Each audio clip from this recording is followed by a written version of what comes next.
जय श्री कृष्णा, जय श्री राम। चलिए आज हम आपको एक ऐसे स्थान पर लिए चलते हैं जहाँ पर स्वयं भगवान श्री कृष्ण रुक्मिणी के साथ पधारे। ये ऐसा मंदिर है जहाँ पर मन की मनोकामनाएं पूर्ण होती हैं। ये जिला संभल में बेनीपुर कमल सराय नामक गांव में पड़ता है और ये इतना पुराना मंदिर है कि यहाँ पर भगवान कृष्ण स्वयं रुक्मिणी के साथ में पधारे थे। इस मंदिर पर मन की जो मनोकामनाएं हैं मनुष्य की पूर्ण होती हैं और ये वो स्थान है, वो धरती है जहाँ पर हम आपको लेकर के आ रहे हैं, जहाँ भागवत के अनुसार भगवान कलयुग में कल्कि के रूप में प्रकट होंगे। ये वही स्थान है जहाँ पर हम आपको आज लेकर के आए। देखिए कितना सुंदर स्थान है। इस मंदिर को, इस क्षेत्र को, इस तीर्थ को श्री वंश गोपाल तीर्थ कल्कि धाम के नाम से जाना जाता है। ये आप देखिए, ये जहाँ पर कल्कि भगवान की प्रतिमा स्थापित है, ये मेन गेट है जिसमें भक्तगण अंदर जा रहे हैं। ये देखिए तीर्थ श्री वंश गोपाल कल्कि धाम। हाँ, और इसमें अंदर भगवान कल्कि महाराज की प्रतिमा स्थापित है, वो आपको हम दिखाएंगे। पहले आप इस मंदिर को देखिए। इस मंदिर का जो इतिहास है, इस मंदिर की जो कथा, इस मंदिर की जो बात है, अब से द्वापर युग की बात है। भगवान कृष्ण रुक्मिणी को अवंतिका से हरण करके जब लाए थे, तब एक रात्रि भगवान कृष्ण ने यहीं पर विश्राम किया था। और हम आपको वृक्ष भी दिखाएंगे जिसके नीचे भगवान कृष्ण ने विश्राम किया था, वो कदम्ब का वृक्ष है।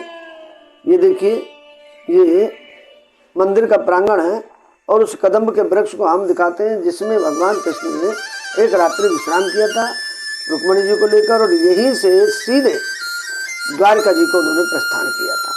तो ये वो वृक्ष है भगवान कृष्ण के सामने का कदम्ब का वृक्ष, जिसकी आज भी जिनके कोई संतान नहीं होती है वो इसकी परिक्रमा करके मन की मनोती लेकर के और धागा बांध करके जाते हैं, तो भगवान कृष्ण की कृपा उस पर जरूर होती है और उनको संतान की प्राप्ति हो जाती है। इसीलिए इस तीर्थ का नाम वंश गोपाल तीर्थ पड़ा।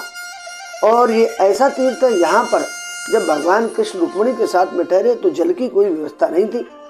आखिर जल की व्यवस्था करने के लिए भगवान कृष्ण ने ब्रह्मा जी को आदेश किया और ब्रह्मा जी ने इस वंश गोपाल नामक इस स्थान को भगवान कृष्ण के आदेश को मान करके यहाँ पर जल की व्यवस्था की और एक बहुत सुंदर मंदिर की व्यवस्था की, जहाँ पर माता का मंदिर है।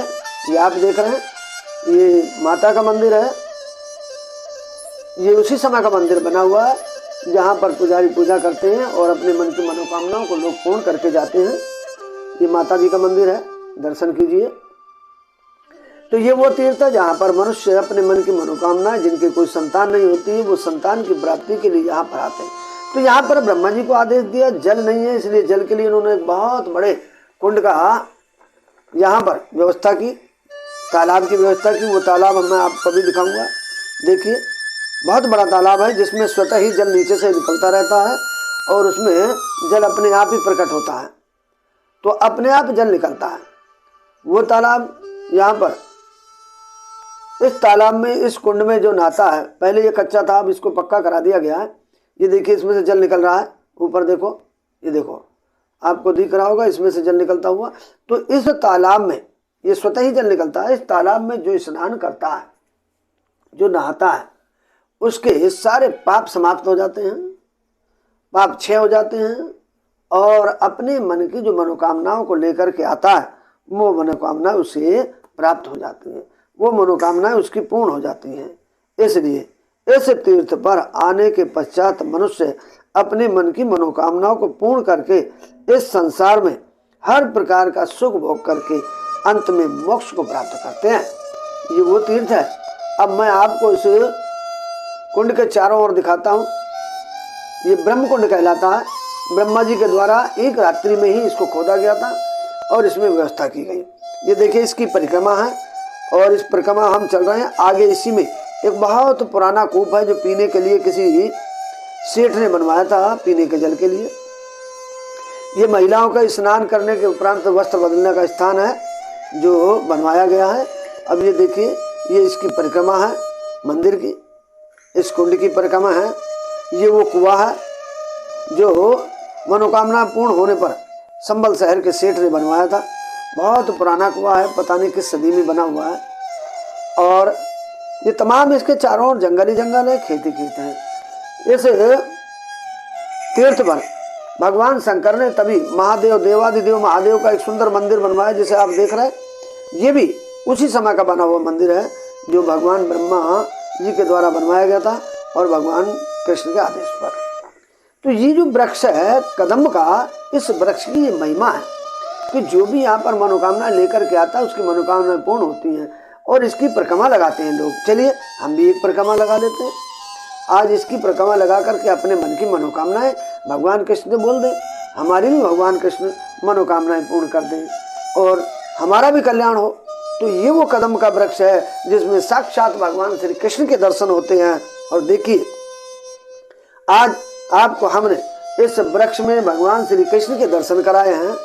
भगवान श्री कृष्ण के दर्शन इस वृक्ष में जो श्रद्धा मन से करता है उसको वास्तव में भगवान कृष्ण मिल जाते हैं, और जिसके मन और भाव में श्रद्धा नहीं है उसे कुछ भी प्राप्त नहीं होता है।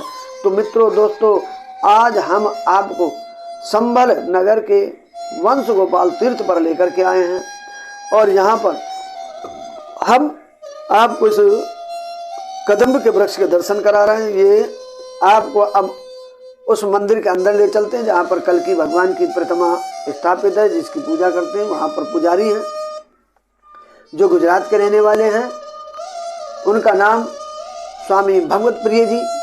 ये देखिए, ये कल्कि भगवान की प्रतिमा है जो कलयुग में अवतरित होंगे। इस प्रकार का रूप होगा उनका जो कलयुग में अवतरित होगा।